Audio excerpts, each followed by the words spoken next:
Hello दोस्तों, मैं advocate आदर्श हीरा एक बार फिर आपका स्वागत करता हूं आपके अपने चैनल ऑनलाइन लीगल हेल्प में।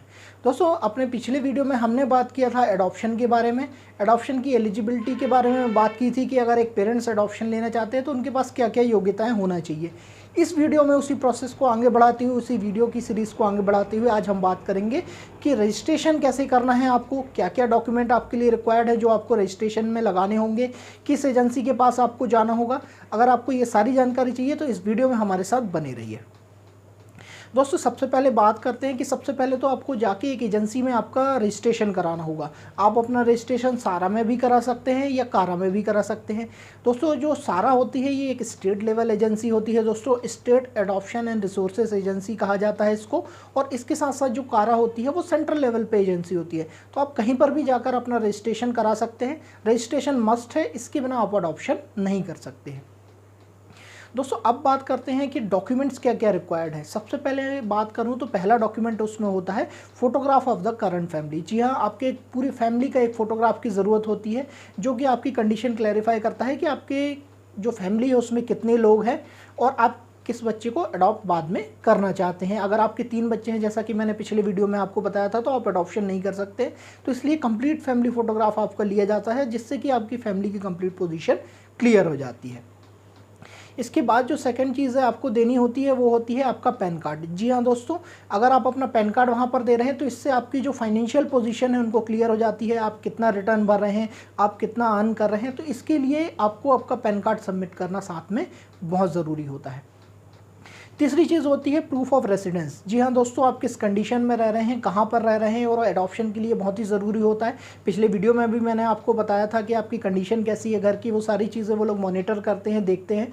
उसके बाद ही आपको एडॉप्शन में चिल्ड्रन दिया जाता है। तो इसलिए आपका प्रूफ ऑफ रेसिडेंस आपको लगाना होता है। इसके बाद प्रूफ ऑफ इनकम आपको लगाना होता है कि आपने पिछले सालों में कितना पैसा कमाया है। पिछले लगभग 2 सालों 3 सालों का आपको रिकॉर्ड देना होता है। एक उनका परमानेंट क्राइटेरिया होता है दोस्तों, अगर आप उसके बीच में आ रहे हैं तो आपको एडॉप्शन में बच्चा मिलेगा, वरना नहीं मिल सकता। इसलिए ये रिपोर्ट भी आपको लगानी होती है कि आपका कितना इनकम हुआ है पास्ट 3 ईयर्स में। इसके बाद आपको मेडिकल रिपोर्ट्स भी लगानी होती है दोस्तों कि पेरेंट्स को कोई ऐसी बीमारी तो नहीं है जो गंभीर बीमारी हो, या उनकी सडन या अचानक या पास में कभी डेथ हो सकती है तो फिर बच्चा फिर ऑर्फनेज हो जाता है।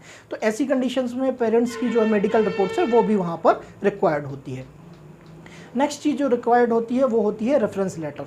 जी हाँ दोस्तों, आपको एक रेफरेंस लेटर की भी ज़रूरत पड़ती है। ये जो एजेंसी है जिनमें आप रजिस्ट्रेशन कराएंगे, उसके बाद जो आपको अडॉप्ट करना है चिल्ड्रन, उसके लिए आपको एक एजेंसी में जाना होगा या जहाँ पर ऑर्फनेज है वहाँ पर जाना होगा। वहाँ से आपको एक रेफरेंस लेटर मिलेगा। उस रेफरेंस लेटर को भी आपको यहाँ इसके साथ अटैच करना ज़रूरी है। इसके बाद जो लास्ट चीज़ होती है दोस्तों वो होती है कि आपके अगर और भी चिल्ड्रन हैं तो उनकी कंसेंट लेना आपको बहुत ज़रूरी है। जी हाँ दोस्तों, उनकी रिटर्न में कंसेंट होना चाहिए, भले ही वे छोटे हैं लेकिन उनकी कंसेंट होना ज़रूरी है। क्योंकि एटमोस्ट लास्ट जो है बच्चों को अगर आप अडॉप्ट करते हैं किसी और बच्चों को, तो उनको नेचुरल बच्चों की तरह आपके उनके अपने नेचुरल चिल्ड्रन की तरह रखना है। और अगर आपको उनको नेचुरल चिल्ड्रन की तरह रखना है तो आपके जो बच्चे हैं, जो एग्जिस्टिंग चिल्ड्रंस हैं, उनके साथ उनका घुलना मिलना बहुत ज़रूरी है। तो अगर उनके साथ वो घुल मिल नहीं पाएंगे या रह नहीं पाते हैं तो वैसे भी आपका अडॉप्शन फेल हो जाएगा। तो इसलिए वो भी करना आपको ज़रूरी है। इसके बाद एक चीज़ और है कि आपको जो पेरेंट्स हैं जो एडॉप्शन में लेना चाहते हैं, उनका बर्थ सर्टिफिकेट भी आपको वहाँ पर प्रोड्यूस करना होगा। जी हाँ दोस्तों, आपका बर्थ सर्टिफिकेट इसलिए प्रोड्यूस किया जाता है, जिसके बारे में मैंने पिछले वीडियो में भी बात करी थी कि आपका कंपोजिट एज चेक करते हैं और मिनिमम ये होता है कि 25 साल का डिफरेंस होना चाहिए बच्चे के और जो पेरेंट्स एडॉप्शन ले रहे हैं उनके बीच में। तो इसलिए यहाँ पर आपका बर्थ सर्टिफिकेट रिक्वायर्ड होता है दोस्तों। तो दोस्तों, ये थी पूरी जानकारी डॉक्यूमेंट्स के बारे में आपके। अब हम बात करेंगे कि ये प्रोसेस कैसे स्टार्ट होता है दोस्तों। सबसे पहले ये प्रोसेस स्टार्ट करने के लिए इंक्वायरी और काउंसलिंग होती है दोस्तों। सबसे पहले अगर आप अपने आप को रजिस्टर करते हैं वहाँ पर कि आपको एक चिल्ड्रन को एडॉप्शन में लेना है, सारा या कारा कहीं पर भी आप रजिस्ट्रेशन करा सकते हैं। सबसे पहले आपको वहाँ पर जो भी एजेंसीज़ होंगी या जहाँ पर वो भी एनजीओ काम कर रहे हैं या उनके वर्कर्स काम कर रहे हैं, वहाँ से आपको कॉल आएगा, वहाँ पर आपको बुलाया जाएगा। आपके काउंसलिंग के सेशन होंगे सोशल वर्कर के साथ कि आपका स्टेटस क्या है, आप अडॉप्शन क्यों करना चाहते हैं, आपके चिल्ड्रंस की कंसेंट है कि नहीं, सारी चीज़ें आपसे बैकग्राउंड पूछेंगे और आपके साथ काउंसलिंग के सेशन होंगे। जब ये काउंसलिंग के सेशन दोस्तों कंप्लीट हो जाते हैं तो उसके बाद का जो दोस्तों जब ये काउंसलिंग के सेशन कंप्लीट हो जाते हैं तो उसके बाद प्रोसेस आती है कि चाइल्ड के रेफरेंस के बारे में आती है। चाइल्ड से आपका इंट्रोडक्शन कराया जाता है, उसकी प्रोसेस होती है, आपको मिलने दिया जाता है, थोड़े थोड़े टाइम में आपको बताया जाता है। इसके साथ साथ बच्चे से रिलेटेड जो भी रिपोर्ट्स हैं, मेडिकल रिपोर्ट्स हो सकती हैं, कोई और रिपोर्ट्स भी हो सकती है, उसकी कंडीशन से रिलेटेड रिपोर्ट्स होती हैं, तो वो सब आपके साथ दोस्तों शेयर की जाती हैं। इसको शेयर करने के बाद दोस्तों जो तीसरा स्टेप है वो स्टार्ट होता है एक्सेप्टेंस। तीसरे स्टेप में जब आप उनके मेडिकल रिपोर्ट्स बच्चों के पूरे देख लेते हैं और सारी चीज़ें आप देख लेते हैं तो फिर आप चाइल्ड को एक्सेप्ट कर सकते हैं। और एक बार अगर आपने चाइल्ड का एक्सेप्टेंस कर लिया है तो इसके बाद जो है लीगल प्रोसेस अडॉप्शन का स्टार्ट हो जाता है। दोस्तों लीगल प्रोसेस को स्टार्ट करने के लिए सबसे पहले आपको एक पिटीशन बनानी होती है। पिटीशन आपको लॉयर के माध्यम से बनानी होगी। जब ये पिटीशन कंप्लीट हो गई आप पिटीशन को फाइल कर देंगे, एडवोकेट के माध्यम से आपका ये पिटीशन फाइल होगा।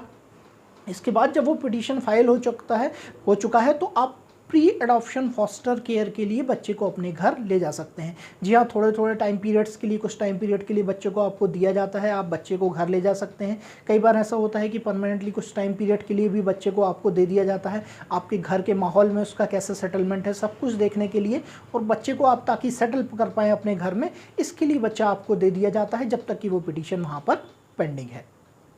इसके बाद जो है कोर्ट की प्रोसेस स्टार्ट होती है। दोस्तों वहाँ पर जो प्रोसेस होंगी कोर्ट में, जितनी भी एडॉप्शन से रिलेटेड प्रोसेस होती हैं ये क्लोज कोर्ट में होती है, बंद कोर्ट में होती हैं, जहाँ पर कोई नहीं होता है। दोस्तों ये प्रोसेस कंप्लीट होने के बाद जो चाइल्ड का एडॉप्शन है वो लीगल हो जाता है। दोस्तों जो आखिरी स्टेप होता है दोस्तों, एक बार आपने कंप्लीट हो गया, आप बच्चे को घर ले गए हैं, उसके बाद आपकी लीगल फॉर्मेलिटीज़ भी कंप्लीट होती है। जो लास्ट स्टेप होता है दोस्तों वो फॉलोअप का स्टेप होता है। दोस्तों ये फॉलोअप का स्टेप में आपका कोई रोल नहीं होता है, इनमें उन एजेंसीज, एनजीओज और सोशल वर्कर का रोल होता है जिन्होंने पहले आपसे काउंसलिंग की थी।